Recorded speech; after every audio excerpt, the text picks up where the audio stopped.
This weekend marks the 51st anniversary of the Stonewall Riots, a series of spontaneous, violent demonstrations by Black and brown trans and gay patrons of the Stonewall Inn in Greenwich Village in response to a police raid. But what many don't know is that this was not the first riot by the LGBT community against unfair treatment by police and establishment owners. In fact, there were several that came before. For today's episode, we are going to look at one of these riots that occurred 3 years before Stonewall, the Compton's Cafeteria Riot. I'm Alexis Arrington, and welcome to Everyone's Gay, a look into queer history.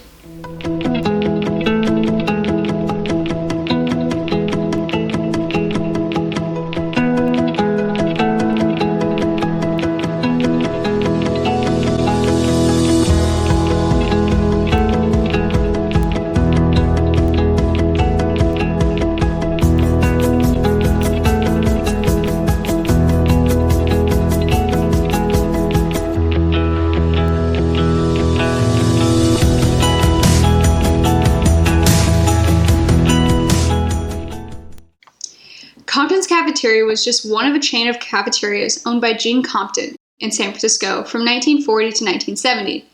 The Tenderloin location was opened in 1954 and closed in 1972, and was one of the few places where transgender people would congregate publicly in the city. In many other establishments, including gay bars, trans people were excluded due to transphobia within the queer and straight community. Open all night, the cafeteria was centrally located next to a hair salon, a corner bar, and the bathhouses, and provide a well-lit, comfortable haven for trans women who performed in clubs, hustled on the streets, or just wanted to live openly in the Tenderloin district. The Tenderloin district, where sex work, gambling, and drug use was commonplace and generally ignored by police due to payoffs, was one of the only neighborhoods where trans women and drag queens could live openly. Look at the life of San Francisco's homosexuals. They numbered 90,000 at least, according to police department figures. They work to conceal their sexual orientation by day, and only at night do they show their true colors.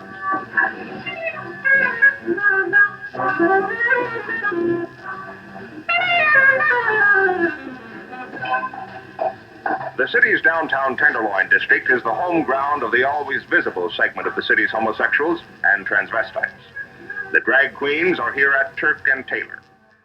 While they were able to experience some freedom that other cities did not allow, they were still regularly subject to police harassment and arrest for female impersonation, a crime at the time, as police officers were known to mistreat trans women and drag queens.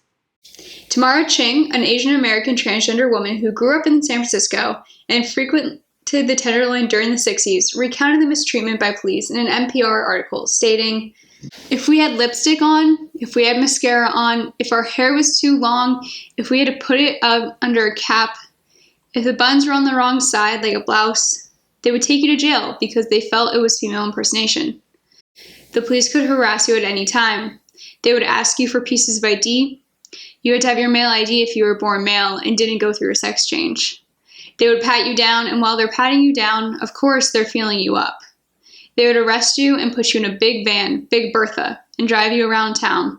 When they turned a corner, they'd turn sharply, so people would fall. They'd go over a bump, fast down the hill, and make you look like a mess by the time you got to the booking station." In the 1960s, the Compton's Cafeteria staff began to call the police to crack down on transgender individuals who went to the restaurant. Management felt that the trans customers were loitering, causing them to lose more desirable business. And in response, they implemented a service fee directed at transgender individuals, and the staff blatantly harassed the trans patrons in an attempt to get them to leave the restaurant. When this didn't work, Compton's management and staff frequently called the police when trans women were present. In response to the police being called to Compton's and arresting patrons, the transgender community launched a picket of Compton's Cafeteria. Although the picket proved unsuccessful, it was one of the first demonstrations against police violence directed towards transgender people in San Francisco.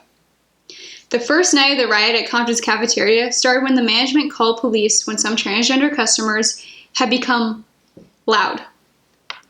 When one of the officers, who was known by the community to mistreat transgender women, attempted to arrest one of the women, she threw coffee in his face. Then the cafeteria erupted. It was at that point the riot had begun, as dishes and furniture were thrown, the restaurant's glass window was smashed, and the patrons began spilling into the streets. The police called for reinforcements, but the riot continued. A police car had all of its windows broken, a sidewalk newsstand was burned down, and the night ended as dozens of people fought back against the police, who forced them into paddy wagons. But the story does not end there. The next night, people came back. And this time, it wasn't just the transgender patrons, it was more people from the trans community. It was hustlers, Tenderloin street people, other members of the LGBT community, and many others who just saw the injustice and wanted to fight against it. They began to picket again, as the cafeteria did not allow trans women and drag queens back in at all. The demonstration ended with the newly installed plate glass window being smashed. Again.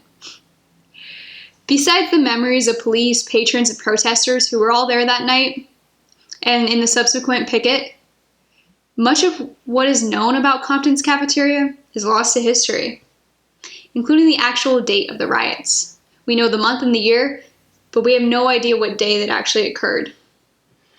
This is because the police record no longer exists, and the riot was not covered by major newspapers. And to the press and the public, the LGBTQ plus people were so against the norms of society that even in the peace and love 1960s San Francisco vibe, they didn't see the community as newsworthy. Furthermore, it was believed that their street battle against the police needed to be kept from the eyes of the innocent mainstream society. Following the Compton's riot, a queer youth group called Vanguard orchestrated a street sweep. This historic protest occurred when 50 Vanguard members took to the streets of the Tenderloin, with push brooms borrowed from the city.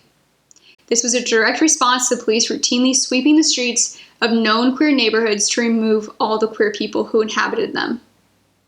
Many of the young queer people that turned up to the street sweep held signs reading, "Fall cleanup, this is a Vanguard community project," along with "All trash is before the broom," pushing the idea that they were seen as disposable by the city, society, and police.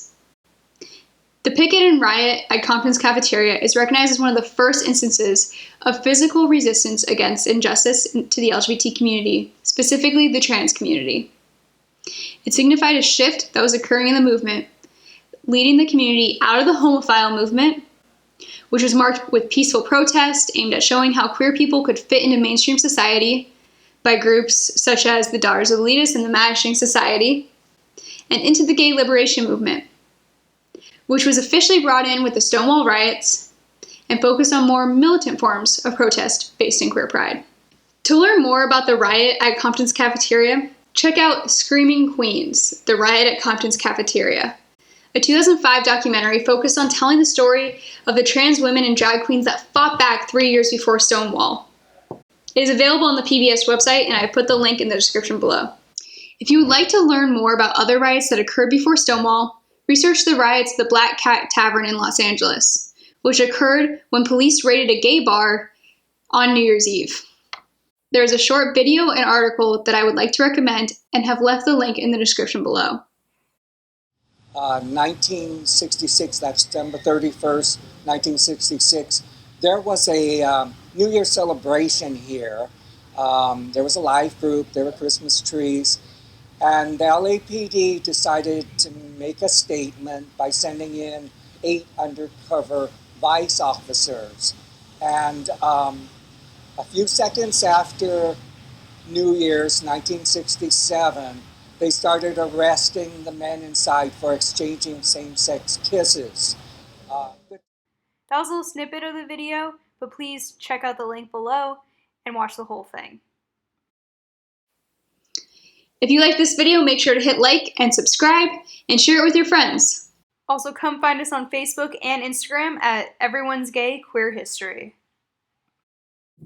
In the next episode, we will continue this conversation of resisting injustice through rioting by looking at Marsha P. Johnson and the Stonewall Riots. We'll see you then. I'm Lexus Arrington, and this is Everyone's Gay, a look into queer history.